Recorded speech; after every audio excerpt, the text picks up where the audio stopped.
You are live, gentlemen. Good evening, and today, welcome to the Progressive Update. We're launching this show as an addition to the shows we have on the channel. Today, our guest is Dr. James Galbraith, and we are going to discuss the COVID recovery. So welcome to the show, Dr. Galbraith. Thank you very much. It's an honor to have you here. Dr. Galbraith is the son of renowned economist John Kenneth Galbraith. He's acted from 1981 to 1982 as he served on the staff of the Congress of the United States, serving as executive director of the Joint Economic Committee. He's written at Mother Jones, at The Nation, The American Prospect, and other publications. He published a book by the title of Technology, Finance, and the American Future. And so today I wanted to follow up an article that you've written on The Intercept, and it caught my attention regarding the upcoming COVID economy. So would you like to start by please describing what were the economic incentives during the last downturn and why they worked? Well, the last downturn was a major financial crisis, and a series of steps were taken. And you say they worked. That basically set the economy on a path of a slow but very steady expansion and continued for the last 12 years. And they included major intervention by the Federal Reserve, major increases in federal spending, and very substantial tax reductions. It was a traditional, if you like, what's called a Keynesian program. It had some structural elements, but by and large, what happened was a recovery of economic activity that was very, very heavily focused on service jobs. There was not much recovery of investment. Investment share of GDP stayed much lower than in previous cycles, so businesses were not spending the way they had done in the past. And the difference was made up by people going out and consuming services and providing employment for other people who provided those services. And essentially that is how the employment rate, which never returned to the previous peak and never returned to the 2007 peak, came back up over the entire Obama term and over the first three and a half years of the Trump term. So there we are. And then the bottom fell out in March of 2020. And why did it work the previous time? Well, as I say, a relatively benign environment in which people were induced and willing over time, increasingly willing to spend disposable income on buying services from other people. In the meantime, the consumer goods and other fuel and so forth remain prices were stable. These things are not terribly expensive in the American economy. And credit was available for the activities that are really expensive in this society, which are higher education, housing, and healthcare. So these things all then came together. But of course, as time goes on, then debt loads accumulate and it becomes harder and harder to sustain these things anyway. So it's not entirely clear that even without COVID, that this would have. It's sure that it would not have continued indefinitely. So how would you say? How would you describe that the current situation is different, the post-COVID state? Well, I think what's happened is that an event, the advent of this pandemic, has hit the economy that was created over the past dozen years, and even really like the past 30, 40 years, at its most vulnerable spots. The two of them that affect the U.S. economy, well, three of them actually. First of all, we do have an advanced sector. We have an advanced technology sector and a important financial sector. These are globally very significant. You take just one example is aircraft. We have one of the two major commercial aircraft companies in the world. But aircraft depend upon airlines buying airplanes, which depend upon people being willing to fly in them. And at the moment, and since the pandemic, these numbers are way down. Most planes are not in the air at all; they're on the ground. And so it stands to reason that nobody's going to buy new aircraft anytime soon, or in any significant numbers. So that industry is basically, I mean, you can keep the companies going by lending them money, but that doesn't mean you can recreate their markets. So that's one set of issues. The capital goods sector, in which we have strengths, is globally dependent. The global investment market's very depressed. Secondly, the fact is that, as I said a minute ago, all the jobs that were created, millions and millions of jobs that brought our unemployment rate back down to below 4%, they're all services. And the pandemic hit services very hard, because you can't, for public health reasons, you can't run these facilities at capacity, which means the owners are going to, even if they can stay open at all, they're not making money. And secondly, everybody who loses a job or gets laid off or furloughed is worried about their future. So instead of buying services, instead of going out and spending the way they have been, they retreat to their houses. And we have America's got a lot of houses. I mean, that's where the post-war economy was built up. And so they have the option of not buying those services at all. And instead, you look at what happened when the CARES Act was passed in April, and about 25-30% of the incomes were saved, quite sensibly, because people have their priorities, their mortgage, their rent, their utility bills, their groceries, and they're not going out to bars or restaurants or gyms or you name it, cultural events. That are in fact the source of employment. So that's the second problem that is not going to go away even if the virus gets contained, because people who are anxious about their future are going to be very cautious about engaging in these kinds of activities at the same rate they were doing it before. And the third thing is that people's incomes have been curtailed, their jobs have been terminated, but their mortgages are still there, their rental contracts are still there, utility bills are still there, their student debt is still there, they have healthcare debt, it's still there. You go down the list. All of that has not been renegotiated. So a lot of the discretionary income that they do have, whatever little bit they've got, is going to be reserved to make sure they can make those payments. Many people are not making those payments now, and there's going to be a reckoning on that, and how it will turn out is really very uncertain at this point, because people who can't make rent, well, at the moment they can't be evicted, but end of the year, after the election, that's going to change, and you're going to see a phenomenal number of foreclosures and evictions if things keep going the way they're going now, and if there's not a massive new wave of relief to enable people to pay those bills. And people are going to say, look, I did what I was supposed to do. It was not my fault I lost my job. It was an event affecting the whole national community. I stayed home to protect my neighbors, and now I'm being put out on the street for that. You're going to have a lot of questions about whether that is a legitimate outcome in the present situation. So I think for these reasons, these are the three main reasons that I laid out in the article. This is not going to be, we're not going to see even the ordinary slow so-called jobless expansion. And people talk about, you mentioned, you said sort of as a presumption, we're talking about the COVID recovery. My question would be, what recovery?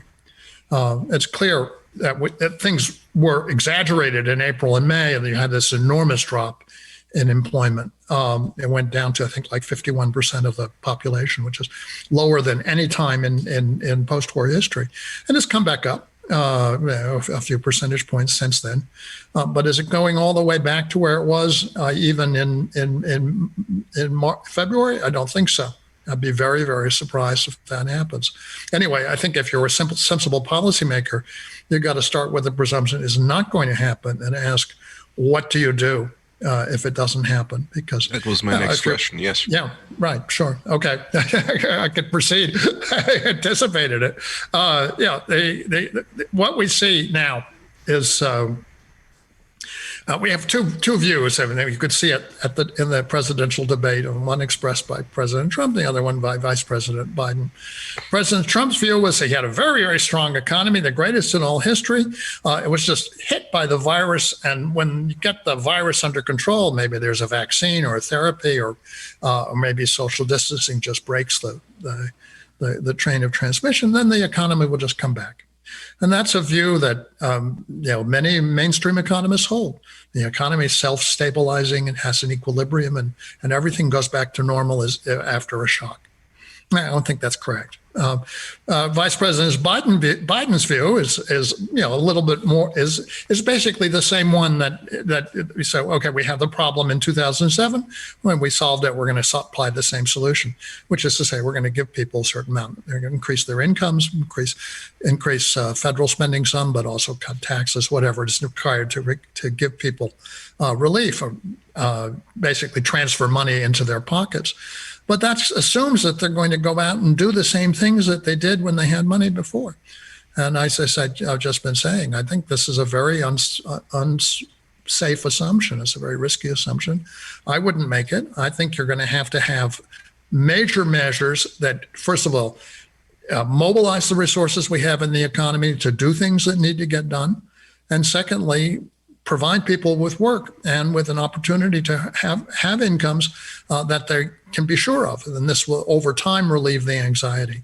But in order to do that, you're going to have to do things like actually guarantee that people can get jobs in the public sector or in the nonprofit sector, if need be, but in a way in which they can say, yeah, I can always go out and get a job. And if you can give them that assurance, then the private sector will begin to recover too.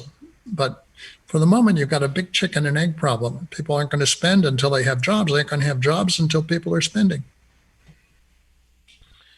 Okay, and does the Green New Deal weave into it in some way? Sure. I mean, the Green New Deal, of course, what is the Green New Deal? And lots of concepts here. And I'm not sure that the law that the House, the bill the House enacted is the definitive, it's not the definitive statement. In fact, I was listening to a discussion earlier today with my friend Bob Kuttner, moderating, was talking about, well, how much of a comprehensive program would you put into the Green New Deal? And his view was, well, you just make it largely oriented toward the important environmental tasks and climate change mitigation, energy transformation. My view, that's not enough. My view is you're going to have to create those jobs. That's where you're going to bring in your technology specialists. You're going to bring in your engineers, your designers, and try and build up a sustainable system. But most people aren't in those jobs. Most people are not going to be working outdoors. This is not the Civilian Conservation Corps. These are not young men coming off of the farm. Our labor force is very different now. And people need to have jobs that are suited to what they will do, what they can do. We need a lot of caring jobs. We need a lot of education jobs. We need a lot of jobs that simply make the society work better. And those jobs also need to be part of the program. If we don't do that, then a lot of people who have been working will say, "Look, I'm not the person who's going to go out and maintain a windmill and hang off of off of one of these structures hundreds of feet off the ground." I mean, there are lots of us who don't do that kind of work. Right, and recently I've heard. Also in progressive, certain progressive circles and certainly in conservative circles, I've heard the concern expressed that we're building up tremendous deficits in the process of these incentives. And what is your response to that? Well, when you start getting economic activity, you will also start getting tax revenue. But the deficit issue is a question of the balance of how much public and private activity you have. Is there a financial problem for the United States that somehow is lurking there? The answer to that is no. Is there some shortage of resources so that businesses would not have money to invest if they decided they needed to really start expanding to meet their markets? No, there'd be plenty of money for that. Is there an interest rate problem? No, there's no interest rate problem. The only real question that's been hanging over the U.S. for decades now is what's the status of the dollar in international trade, international finance? It's been very, very much at the center of it ever since the early 1980s, and with increasingly less and less justification. But on the other hand, that's a problem which is not going to be affected much by what's happening now. It's a whole cumulative thing. And my sense is that until there is an actual alternative, which does not now exist, the world will continue to use the dollar, and so the U.S. will continue to be the financial anchor of the world. And so we should proceed on that assumption for the time being. If it turns out to be wrong, well, the dollar will lose value. Things will be more expensive. We'll have to bring more manufacturing back to the United States. We'll adjust. But no, there's no the deficits as such. That's a bogey. That has always been a bogey. And designed to discourage people from thinking about what they can actually do. Great English economist John Maynard Keynes said it: if we can anything we can do, we can afford. Once you've done it, once you've built it, it's there and it's there to be used. So the real question is whether we have the resources and the capacity to actually change things. And of course, we have many, many millions of people, and they're talented people, and they're waiting for some way to get themselves organized so that they're doing something useful. I guess the argument you hear tossed around often is that we owe a certain a larger and larger amount, and once we go past a certain point, we will not be solvent anymore and default. Well, yeah, but the reality is the world works on a double entry bookkeeping system, and those bonds that the government issues, they're the wealth of the private sector. You're the assets, the financial assets for people like you and me. So in the Second World War, we doubled the size of the economy in 4 years, and the entire increase could not be spent immediately. It was all going to supply military requirements. So what happened? People got bonds. Those deficits, 25% of GDP every year, went out, and households bought them, and they matured over the 50s and into the 60s. And as they matured, they became part of the spending power of the American household. So they built the American middle class that way. There was a history that my father was intimately involved with because he was in charge of prices during the war. But that's the way it works. What you're doing is you're saying, okay, we have to do some things now, and if the immediate production is not something we can immediately consume or should immediately consume, then that purchasing power is deferred, and that's what the government bonds, the deficit, and the debt achieve. But as I say, every dollar that the government issues in a bond is somebody's wealth. If you don't believe it's wealth, send it to me. I'll be happy to take care of it for you. So you've spoken about what the U.S. should do in terms of recovery. What would be your recommendations for the rest of the world? Well, the rest of the world situation different. Yes, the U.S. situation is special because we've developed, and it's a very unbalanced economy in which we have very strong financial position, a very strong position in technology, very weak position in ordinary manufacturing. And that's been gone out to the rest of the world. And if you look over at our friends and neighbors across the Pacific and Asia, that's where much of the manufacturing capacity is, and they are much more stable and resilient in the face of this crisis. I think largely for that reason. You look at China, you look at Taiwan, you look at Korea, you look at Vietnam. There are a number of reasons why they've all done substantially better, but a major one is that they just have the economy that's better suited for resilience in this situation. Europe is somewhat in between, somewhat of a mixed situation. But actually, the European situation is in some respects as difficult as it is for us. Also very decentralized. They have the UK with its very strong financial power, and they've had enormous process of austerity and breaking down of the public health systems and so forth that were there, built up after the war. And as a result, things in France and Italy and Spain are in a very difficult position right now. So how would you address their recovery in how would I address it from the European standpoint? Yes. Yeah. Yeah. Well, I think the Europeans have to come to grips with some of the issues that we also have to come to grips with. They have, and their position is in some ways more difficult. They had a harder time recovering from the great financial crisis of 2007, and partly because they don't have a federal structure that has with a strong stabilizing framework that the U.S. has. They don't have a continental social security system or a continental unemployment insurance. Every tub is on its own bottom in Europe.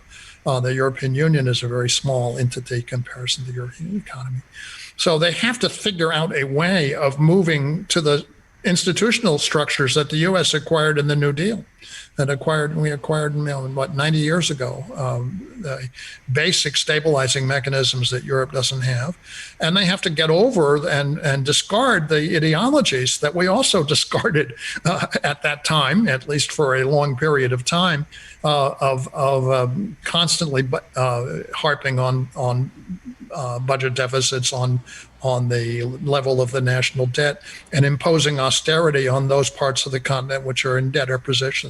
I was closely involved with the Greek situation in 2015, and what would happen there was an exemplary punishment, collective punishment of the entire people, which has led to the dispossession of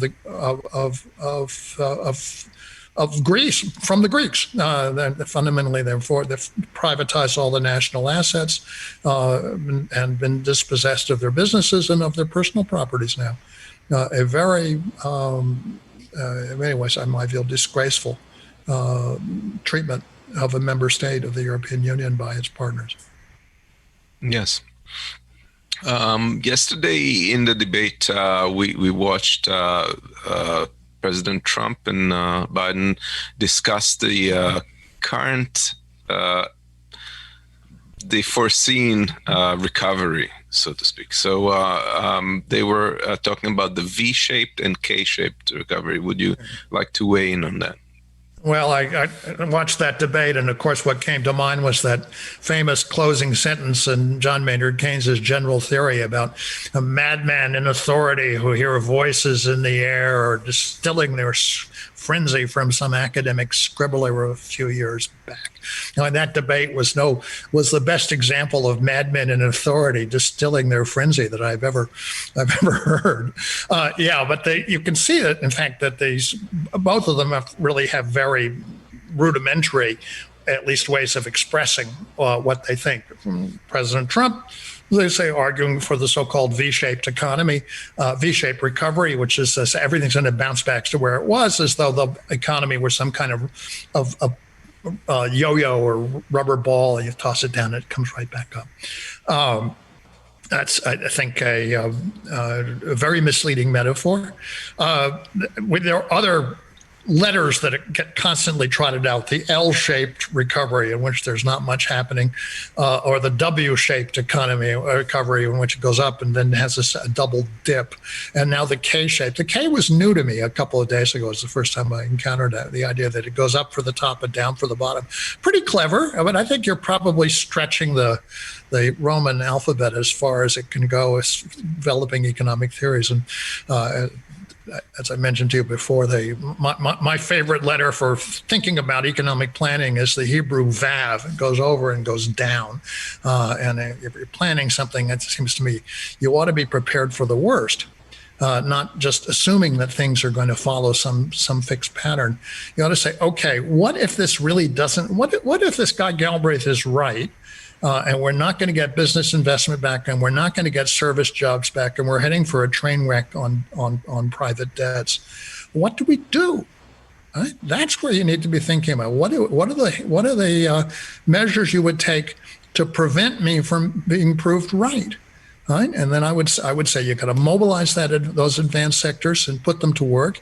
You've got to give people jobs so that they have some spare incomes, and you can bring back the services sector in part, consistent with public health.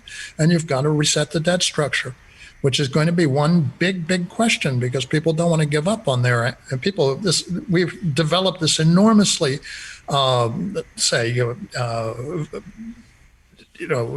deeply unbalanced wealth structure with a small number of people controlling most of the financial assets. And what those assets are, they're everybody's mortgage and everybody's the utility companies and the telecommunications companies and the social media companies and all of these things. Frankly, we need to recreate a middle class, which means we're going to have to basically cut down the asset base of a small number of extraordinarily stratospherically wealthy and powerful people. Now, they're not going to like that. But the reality is you can have a democracy or an oligarchy. Those are your choices. Those have been the choices since the times of classical Greece. Right? And we've moved into being in a major way an oligarchy. The institutions of democracy are hanging on by a thread, if they're hanging on at all at this stage. So would you say personally, how optimistic or pessimistic are you as to things taking a positive turn from this point? Oh, I keep a completely neutral personal attitude, and I take the view that it was expressed long ago by William of Orange, that it is not necessary to hope in order to persevere. Do note you've got me wrong. I'm James rather than John. on the label here, I see on the screen. Yeah. Yes. Yeah. Okay. Yes. So, Dr. James Galbraith, thank you very much for joining us. This was very enlightening and very interesting to hear. Thank you. It's a pleasure to be with you, and good luck with the show. Also, an honor to be the first guest on your new show. Thank you very all much. The best of luck with it. Thank you. Bye-bye.